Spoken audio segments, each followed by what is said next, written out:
Welcome to this week's sunny edition of the Transport Blog. Now, this time out, we're going to be looking at how transport policy is going to be contributing to the European Union's wider climate goals.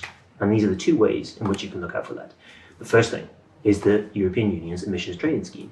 Now, at the moment, the EU ETS contains things like the energy sector, industrial systems, domestic aviation, but not things like road transport or shipping or international aviation.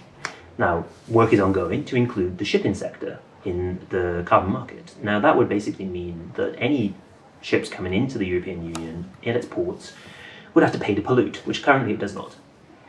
Under a certain version of this thing, it's still being worked on by the European Commission. MEPs are divided over how it should be done. But according to the Commission's latest monitoring report, shipping contributes something like 3.7% of the EU's overall CO2 emissions. A lot of those ships are from non-EU countries. Now, you put those two things together and you realize that the EU ETS, with shipping included, is a way for the European Union to make other countries pay for having a less ambitious climate policy. Because they will have to pay in order for ships to come here by paying for carbon permits dictated by the carbon price. Now, that is a reversal of the current way the European Union does climate policy, which is to rely on this soft power. And those are things like setting a climate neutrality goal for 2050 and saying to other countries that this is the best way to go forward. These are the ways you should be making investments. Investments in clean technology, green finance, and so on are the way to future-proof your economy, create jobs, etc., etc. This is the way the Paris Agreement works in a way. But it does rely on this sort of house of cards where every country contributes to the goal of the Paris Agreement, the 1.5 degrees, 2 degrees warming targets. It has one weakness, and that is if countries like the US, Brazil, China, India suddenly decide that, well, this paper is not worth the paper it's printed on, what's to stop me from not contributing to my climate goals? There is no sanctions mechanism or anything like this. But if the European Union is going to start relying on something other than soft power, on hard finance, and that is making ships pay to come into the European Union, that changes the ballgame. There aren't plans at the moment to include international aviation because that has a different dimension to it, but you can imagine a situation in which the shipping sector inclusion works out, that maybe the European Union would have a change of heart, especially if the UN's CORSIA offsetting mechanism does not go the way that it's supposed to. Look out for that.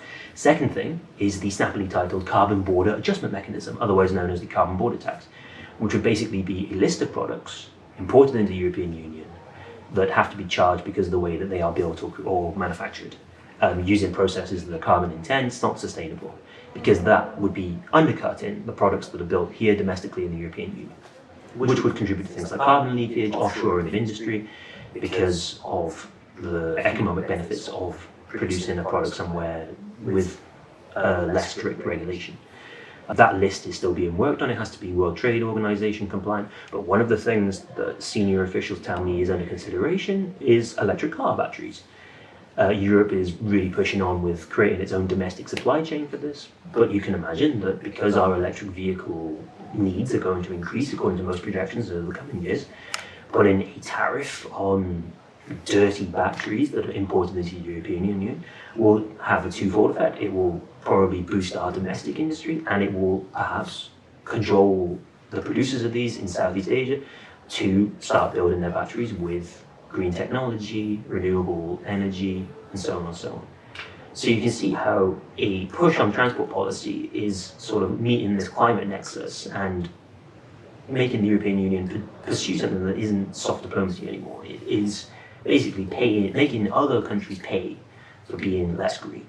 And this is how every sector is starting to play with each other at the moment. And that's really one thing to look out for.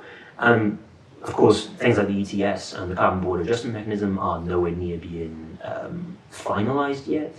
The Commission is still working on this. We're looking at something like mid-2021 for proposals to come out. European Union is going to have a fight on its hands with member states who generally do not like Brussels being able to levy taxes. It's a member state competence.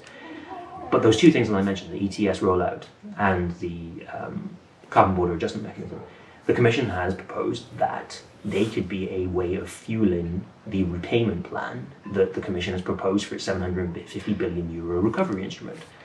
that gets to a point where you think, why would the member states force back against this when the Commission has given them this way out of being saddled with debt? It would ring fence a lot of the ETS revenue for member states as it is.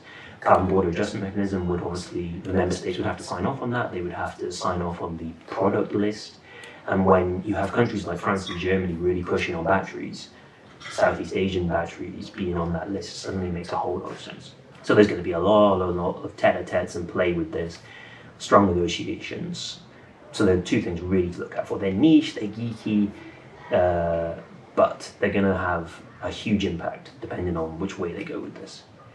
And that's my 2 cents on this. Speaking of which, thank you again to everyone who's kicked in a centime or two into the Euractiv crowdfund. Thank you to everyone who's watching this, subscribe to the YouTube channel, subscribe to the Transport Brief if you haven't already, share with your friends, and join me again for hopefully another sunny transport vlog next time out. Ciao.